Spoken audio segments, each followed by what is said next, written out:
Hello, this is Kate from Modern Alternative Mama, and today I'm going to teach you how to make kombucha. First, I want to explain all the things that I have in front of me. It looks complicated, but I assure you that it's not. First, I have my bottle of kombucha here, which has been already brewed, and I will be using that to put in my bottles. My bottles here, I have some screw top bottles, which are really just old GT Dave's bottles that we bought at a store. There's also this flip top style that you can use instead. Those can be found at home brewing stores. You can buy them on the internet, and I believe Cultures for Health, the sponsor of this video, also sells them. Over here I have some of my flavoring ingredients. I have some frozen fruit, some sucanat, and I have some lemon juice. And I have a bowl here to put my SCOBY in when I open up my jar, and a measuring cup to scoop some kombucha on top of it to keep it wet.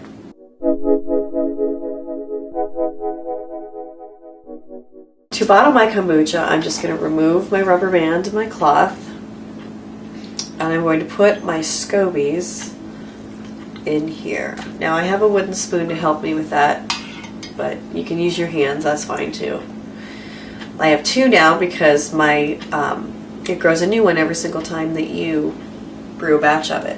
You can see the top of the newer one is white, and the older one looks a bit different. They're both very good, you can still use them, they're just different ages. You can buy SCOBYs if you don't have access to one. Maybe a friend would be willing to give one to you. If that's not an option for you, Cultures for Health sells dehydrated SCOBYs that you can buy and then rehydrate, and I believe that they have videos on how to do that. So I've got my SCOBYs out, and I've got my jar of kombucha here. Now I'm going to take my jar of kombucha and I'm going to pour it into my pitcher so that it's easier to pour into my bottles. Now it foams up quite a lot, as you can see, so you need to be careful when you're pouring that you don't end up with a mess. Now I need to get these set up with the flavoring ingredients in them before I put the kombucha in them. So first I'm going to show you how to make strawberry lemonade kombucha. So for my strawberry lemonade flavor, I'm going to use this lemon juice and sucanat. We'll use a half teaspoon of sucanat in my 16-ounce bottle. You can use quart-size mason jars if you want to, but they won't be very carbonated because they don't have an airtight seal. And I'm going to use 1 teaspoon of lemon juice. To that, to make it strawberry lemonade, I'm going to add my 4 small strawberries. You can add about 3 to 5 depending on how big that they are. I usually add about 4. If you want just lemonade kombucha, you can skip the strawberries. That's another flavor you can do. Alright, and then for my pineapple kombucha, I'm going to take about 5 or 6 of these pineapple tidbits, no need to thaw them, and just add them to my bottle. So those are set up, the flavor is in. Now if you prefer not to use whole fruit, or if you want a different flavor, we often do grape juice, you can use about 2 tablespoons of whatever juice you prefer in the bottom of the bottle instead. You could do cherry, grape, orange, mango, whatever that you like. You can see the accompanying ebook for other flavor ideas. Now I'm going to take my little funnel and put it here so I don't spill too much, I hope. And I'm going to take my kombucha and fill it up most of the way, not all the way. It needs to be mostly full, but not too full, because the extra space allows the gases to expand and create carbonation. So that's about where we want that. And then I'll do my second bottle. Same idea. Now you'll notice as these are sitting on the counter for a couple of days that the pineapple one turns yellow and the strawberry one turns red, but they have to, the fruit has to thaw before that happens. So, okay. There, they're mostly full. I'm going to take the lids and screw them on tightly.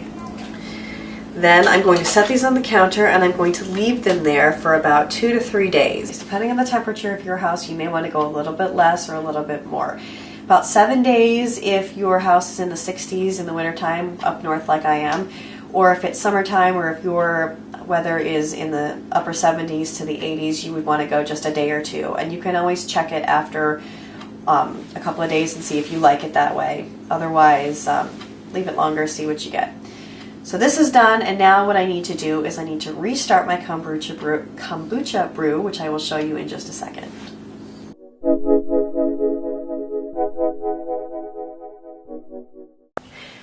It's time to brew your kombucha now. If you have bottled, then you have an empty jar and you're ready to restart. If you have never brewed kombucha before, then this is the part that you should start with. I have my water boiling right now to brew some tea. I have some sugar, I have my tea bags, and I have my glass jar ready. Please get a glass jar to brew yours in, a gallon-sized glass jar. You can use old pickle jars or things of that nature, or you can use a square jar like I have. I prefer mine because it has a larger surface area, more oxygen gets to the tea, and I think it produces a more carbonated brew. It's up to you. I have some tea bags here. They're just standard black tea bags. You could use green tea if you prefer. You can use oolong tea. You can use a combination of all three. You can find these types of tea both, I believe, loose leaf on Cultures for Health, or you can buy tea bags at your local health food store depending on what you prefer to do. I like black tea bags. I've heard arguments that say that the tannins in the black tea produce a better kombucha, and the couple times I've tasted green tea kombucha, I didn't like it, and I don't make it. But it's up to you. Everybody has a different preference. I also have some additional cool water waiting for me. The water that I'm boiling is only about a quart to make a gallon so that I don't have to wait for it to cool. I just boil a little bit of water, I make my sweet tea there, and then I cool it down immediately by using cool water from my pitcher. Now, if you prefer, you can boil the whole gallon, especially if you don't have access to filtered water and yours has chlorine in it. If you boil it, it will get the chlorine to go away, which is, you need to get the chlorine out of your water before you can use it for kombucha. And then you can set it aside, let it cool down while you're doing other things in the kitchen or your other chores around the house, and come back to it in a couple hours. I don't like doing that. I want to get it all done at once, so I boil just part of my water and use cool water to cool it down immediately. Now the sugar I have is organic cane sugar. The white sugar that you can find at places like any major grocery store is beet sugar, and it's usually genetically modified.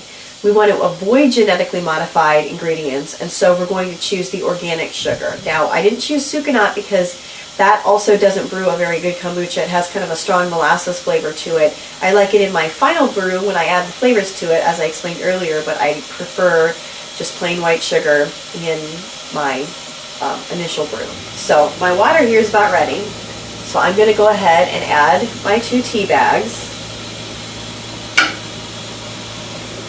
And set my timer for 5 minutes. Now these are quart-sized tea bags, and I use 2 of them to brew 1 gallon. That's a little bit stronger than some people like it. Nourishing Traditions and other sources call for using just 1 quart-sized tea bag or 4 individual tea bags per gallon. I prefer mine a little bit stronger, and it's up to you which way you want to do it. If you want to use 4 individual, 6 individual, 8 individual, anywhere in there depending on how strong you like it. But I prefer 8, that's how I usually do it. So this is going to steep for 5 minutes. Green tea should steep for about 3 minutes, and oolong tea should be about 3 minutes as well. It should come with instructions on how long to steep each type. Just pay attention to the packaging. Now, when we come back, we'll remove our tea bags, I will add my sugar, and then we'll continue with getting our brew going in our glass jar.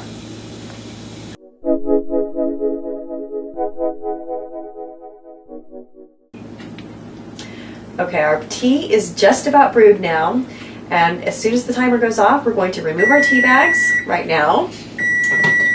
Turn our timer off. Be very careful. Take your tea bags out with your wooden spoon. Squeeze them on the side to get all that yummy tea out of them. Alright, and then set them aside. I'm going to add my sugar here now. Since it's hot, it should dissolve very easily. Okay. I'm just going to stir this now for a minute and make sure that all of my sugar is getting dissolved in my tea. This is basically a very kind of a weak but very sweet tea right now. You could drink it if you wanted to, but you probably don't want to do that. Okay. Now notice that it's very, very hot.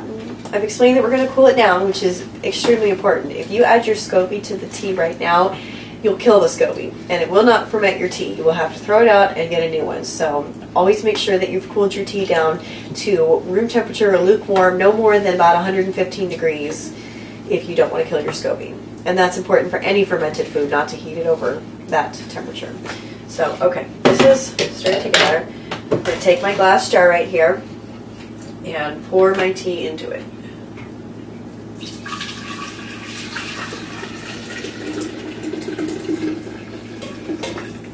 Alright, set my pot aside. Now I'm going to take my water right here and I'm going to fill it up to about this point, and then we'll talk about what we're going to do next. So this is cooling off my tea to a nice room temperature. Alright, I'm going to give that a stir really quick because the bottom is actually still really hot even though the top is not.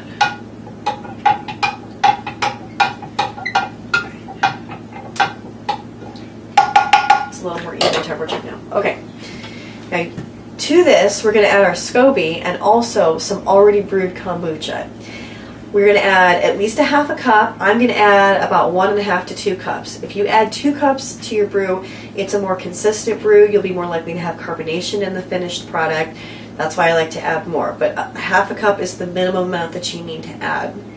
If you do not have already brewed kombucha, if this is your first time brewing, you can add apple cider vinegar instead, or you can go to the store and buy a jar of plain kombucha, and you can add about half a cup of that instead. But you need to add something, some acidic medium to your tea. The acidic medium lowers the pH so that the sweet tea doesn't get moldy before the SCOBY can ferment the tea. This is very important. If you start seeing little black fuzzy mold or something like that growing on your SCOBY, then something's wrong. Throw it out, start again.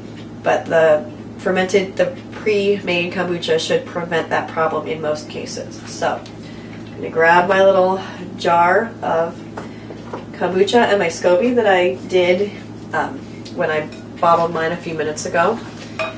And I'm going to start adding it. So here's about 2/3 of a cup.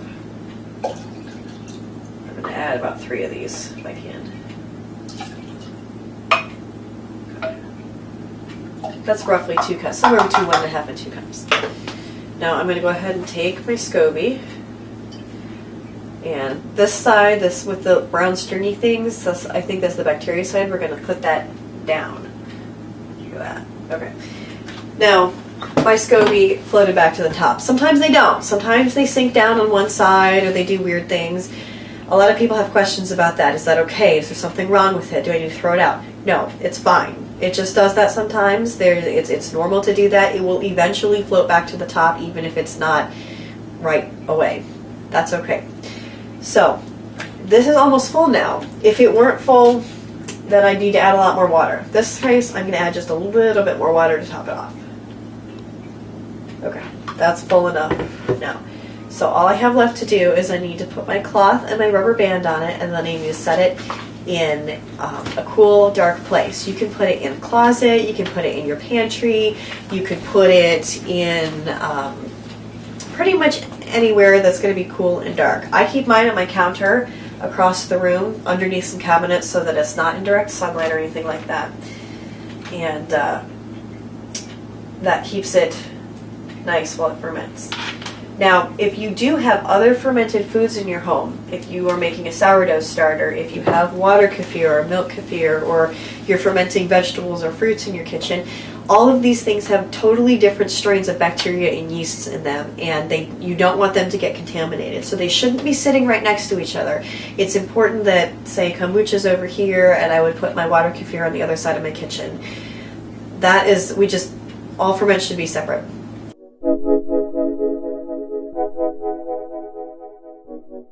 Alright, we've got our kombucha finished, and it's time to put it in a nice, cool, dark place and set it aside. We're done. If you need to buy any of these supplies, please check out Cultures for Health. They have a kit to get you started, or if you just need a SCOBY, you can buy a dehydrated SCOBY from them. They also have tea and bottles and all kinds of other supplies for you. Kombucha is a delicious probiotic beverage that you can make very easily in your own kitchen. It has tons of different flavors that you can do, and it's wonderful for your health. We've really enjoyed doing it over the last 2 years, and I hope that you enjoy it as well. This is Kate from Modern Alternative Mama. Thanks for watching.